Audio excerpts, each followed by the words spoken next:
everybody. Welcome to Travel on the Pod TV network. And today we're going to be looking at Istanbul, which, if you haven't been to Istanbul, it's certainly a place to visit.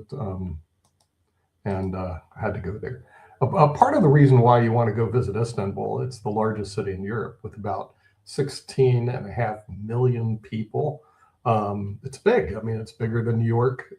So it was enticing to actually go there. And the thing is, we're going to go take a look at Istanbul today. And now, when I was in Istanbul, now for me it was the first time, I had to determine what's the city about. It's actually the city of mosque. Everywhere you turn, there's a mosque somewhere. So we're going to take a look at some of the mosques that exist in Istanbul. Some more are very famous, and they have a lot of ones that aren't so famous, but they're everywhere. And so we're going to have a chance to look at them today. So we're first going to go to the plaza. And the thing is, this is where our guide took us to in the middle. So I'm going to shrink myself and we're going to go take a look at this.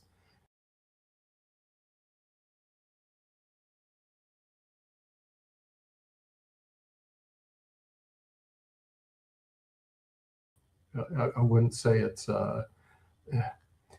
something that you definitely want to have time to look at in this square. So in the middle of the city, once you go there, you'll see the Blue Mosque on this side. You'll see the Hagia Sophia on the other side, and everything is within walking distance.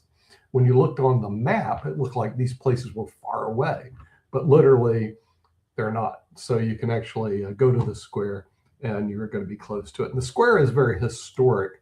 And there's the Blue Mosque. It's right across the street from the square. So you can see that from one side and the Hagia Sophia on the other. And to identify these two mosques, one of them has 4 minarets, the other has 6. So the one that has 6 is the Blue Mosque. It's the bigger, newer one, if you can call the 1600s a newer mosque. The other one, the Hagia Sophia, was actually built in the 300s, then burnt down, rebuilt again in the 300s, burnt down again, rebuilt again in the 500s. And that's the one you're going to be looking at, is the one that's built in the 500s.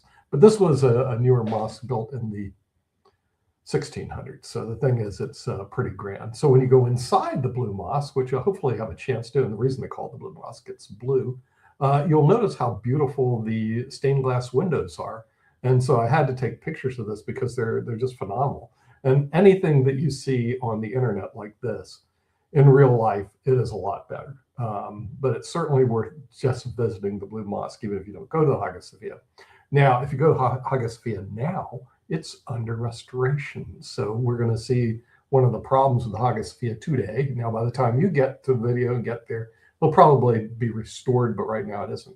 The Blue Mosque was completely available, and you could go see the beautiful stained glass windows that exist in the Blue Mosque. And then they just keep going up and up. And the thing is, and of course, they have Islamic statutes there, basically, and sayings there. So the thing is, they have this, which is pretty cool. And then if you go outside the Blue Mosque, of course, there's a plaza. And it's a pretty nice plaza. Inside is unbelievable. Outside, it's just a nice plaza with nice arches. It was a cloudy day because this was filmed in January of 2026. And in the wintertime, there's good and bad. Here's the good. No touristas, or very few. And remember, Istanbul is the most touristed city in the world, and sometimes number 2 in the world. Unbelievable. They get more tourists than Rome or Paris or London. And part of it is you get the mixture of East and West coming there. People from Malaysia, Japan, China, as well as the Europeans go there. So I was kind of shocked to see that, because while living in Spain, they say, well, Spain is the second most touristed place in the world, but that's the whole country. If you look at the city by city, this is one of the most touristed cities in the world. So if you go in the wintertime, here's the advantage. Very few tourists. Disadvantage is the weather. And this was our guide. The guides are all good. I mean, the thing is, I go to get my guides, and unfortunately, they're all good, or fortunately, they're all good. So if you go to get my guide, I'm not being paid to promote them. I just use them a lot. Viator is the other one I use a lot. the guides are all good. So I always like the guide because they can tell you what you're seeing. Otherwise, you look at the stuff, you really don't know. And here's something that we were seeing. I had to point this out. This is the old mosque, the walls that were built by the Romans back in the turn of the 2,000 years ago. And he had to show us this, like, this is interesting. It's very nondescript, but again, this is what guides do. They say, okay, you may not have known this, but this is the wall. We got to go see the wall. And you'll see later on some of the things they pointed out. Oh, you had to see them. You're going, okay, we saw it. Now, what else do we have to see? The mosaics, and the mosaics were absolutely amazing. You only see the bottom part of it, but we also have the top parts of the mosaics. And these were done around in the 500s. And the thing is, when you go look at some of them, you're going to see they're famous mosaics that you see all the time in books that you read. It's kind of fascinating. And then again, this one here is also very famous. It's all in glitter and gold. And of course, I took pictures of the bottom so you could actually take a look at. But we'll see later on some of the cooler parts of these mosaics that are actually inside the mosque. And of course, as you look at this one, you see 4. And so 6 is the Blue Mosque, who's 4. It's the Hagia Sophia. And notice the restoration that's going on the outside. But I can tell you there's restoration going on the inside. But like I say, you look to the right, there's the Blue Mosque. You look to the left, there it is, the Hagia Sophia. So they're actually, you can see both of them from the same vantage point. All right, and of course you have to have your entryway in Topolki Palace, which is also a place that we had to go visit. And this was quite a unique place because this was also built, in around the 1600s, and it's a big palace which they used for literally centuries. And when you go inside, of course, they have a room. They want to show you what it looked like. And these palaces were quite grand back then. They weren't as big and opulent as like Versailles or some of these other ones that you'll go to, but they're pretty significant palaces. So they're designed to impress the foreigners that come in, including ourselves. Now they impress the touristas that come in. But one thing interesting is the cats. All right. When I first looked at this, because I'm deathly allergic to cats, I can't go to Istanbul. They have cats, wild feral cats everywhere. And I can't get close to them or their dander will kill me. Well, here's the reality. They're everywhere, but they're all outside. So if you're allergic to cats, it probably won't hurt you.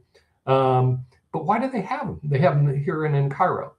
The cats are feral cats, so the community takes care of them, and they love their cats. They all take care of them, but there's a reason for it. The reason for cats is they kill mice. Well, why is that important? Because mice bring the plague, and the plague has plagued these cities for millennia. So everybody treats the cats nicely and dearly because they want them to stay around and kill the mice. And they want the mice to be killed because they don't want the plague, because the plague kills them. So the calculus on this is quite interesting. And you'll see the cats all over the place. Our guide petted them throughout the tour, which I thought was quite interesting. That is not a real cat. Here's another thing that's interesting is the latrines. Now, you don't get to use these. There's actually real ones. But this is what they used back in the turn of the other millennia. And you can see this on our Ephesus videos. They were communal. Everybody was right next to each other. Well, by the time we got to Istanbul, everybody had their own latrine or bathroom. And so they have to show you, okay, this is the bathroom because it existed in the palace. And the palace is quite grand, as you can see by the design, the gold. They love gold there. So gold goes everywhere, the flooring, the carpets. They made sure that if you go there, you get your money's worth in terms of the beauty that exists in the Topolki Palace. And there's a lot of rooms. Okay, here this one is the bigger version of the same room, but you can see how beautiful they decorate it and the how they basically designed it. And like I said, unfortunately, no matter what we do in pictures, it can't take the place of the reality of being there, which is unfortunate. Okay, and then also they have to have your guards. And the guard, by the way, this is a real person. This is not a statue. He actually stands outside and doesn't move very much. and guards the palace. So the thing is, you can also have pictures taken with them. They're very nice. And so I had my picture with my wife taken with them. And of course, there's a bunch of people. Touristas are everywhere. And somebody said, wow, the guard's tall. No, it's actually standing on like a foot ledge. So I'm taller than the guard. And my wife, of course, is shorter than the guard because she's like 4'9". But that's another story. But the thing is, the guard is cool, and he does allow you to take pictures with him. The other thing, if you happen to go to the palace, you're going to find this Museum of Measurements and Clocks. Probably one of the best clock collection I ever saw in my life. And this is a fake person. This is not a person. This is a model. Unlike the guard, who's a real person, this person's not a real person. But what he's doing is showing how he worked on measurements. You can go through a whole museum. Not too many people were in the clock museum, but it was quite fascinating. And if you're there, you should take the time to go see the clocks in the measurement museum, which is right attached to the palace. I didn't pick it up in my guidebooks. Our guide picked it up and showed it to us. And then, of course, the library. And the thing is, this was just very fascinating. Again, they certainly do believe in decorating, and they decorate quite nicely. I mean, all the rooms were basically fantastic and worth seeing. And then, of course, this is just a picture of Istanbul that you can get from that. But we're going to have better pictures later on to show you. So it's not like these are the only ones that are out there. These are the only ones that you're going to see for today. So, so Istanbul is a quite fascinating city. And we're going to have basically more on this later on in our program. I just want to give you the introduction to Istanbul so that you can have a chance to take a look and review it. And we're going to be showing you more about Istanbul on the Pod TV channel. In the meantime, take care and enjoy your day. We will see you later.